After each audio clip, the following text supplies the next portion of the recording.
Well, hey there, you're on the internet, I have some free time, and welcome to the Triple N Network, where all you newbie nib nerds can find all the news you'll need. Let's look at an ink today, shall we? Now, today's ink is by Noodlers, which I have in sample form.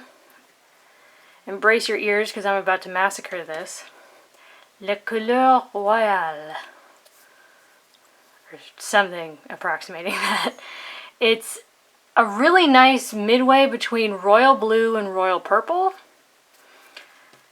And all the tests were done in this Pilot MR, which, yeah, it's marked here as a Pilot medium, but it's sold as a fine. So, and it takes Standard International. I love that pen. And also this JinHao X450. What is that? And it's fairly broad and fairly wet. Let's check out the chromatography. Now, this is how you're supposed to do chromatography, where you put a drop and then instantly dunk it in water, and it goes up the little filtery thing. And as you can see when you do that, there's like a vague shadow of where the initial drop was, but then everything really flees. As you can see, there's like this vague hint of purple here into sort of more of a bluish purple, and then a dark line up at the top. And then lately, because I have too much free time, I've been intentionally doing these incorrectly and letting the ink dry before dunking it. And as you can see, more remains, but the transition is still pretty much the same. Let's look at a couple other inks. Up at the top, I have Levenger's Cobalt Blue. Next is Sailor's Sweet Violets, or Niowa Sumire. And here you can see some of that sheen.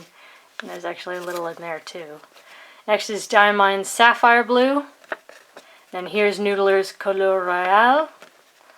And Diatramentis Sherlock Holmes. And I sort of picked all of these because they're a blue that sort of flirts with purple. So, first up, Clairefontaine 90 grams per square meter. As you can see, very rich color, lots of shading, very intense. It really is a nice medium between purple and blue. Dry times are a bit long, and especially in the dots, those I ended up blotting. But no sheen just yet. Fairly wet. It felt fairly wet. And as you can see, not a lot of water resistance. Most of it washed away, and it seriously dyed the page. So keep an eye out for that. Not too much echo, but this is a fairly dense paper. So next is Rhodia 80 grams per square meter, where again we see some really nice shading and we see some good richness of color.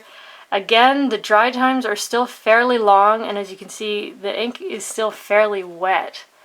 Now, there's no bleed, feathering, or spread, or sheen on here, but yeah, the water tests are not great. Most of it washes away, and it leaves a mess behind. As you can see, even what is there is fairly thin and fairly patchy, so not too much echo, even in the really wet, broad sort of JinHao, so that's nice.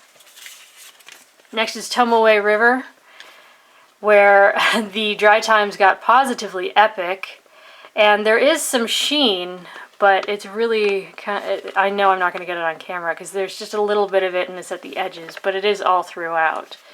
And again, great shading. Dry times were very long, as you can see. There was some smearing.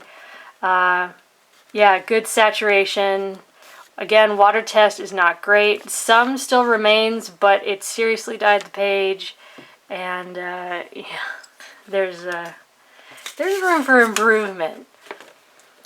Next is 20-pound copier paper, where I only use the Pilot MR, which is a Western fine, I'd say. Dry times were still a little bit long for such absorbent paper. It was 4.5 seconds. Here you can see there's no shading left whatsoever.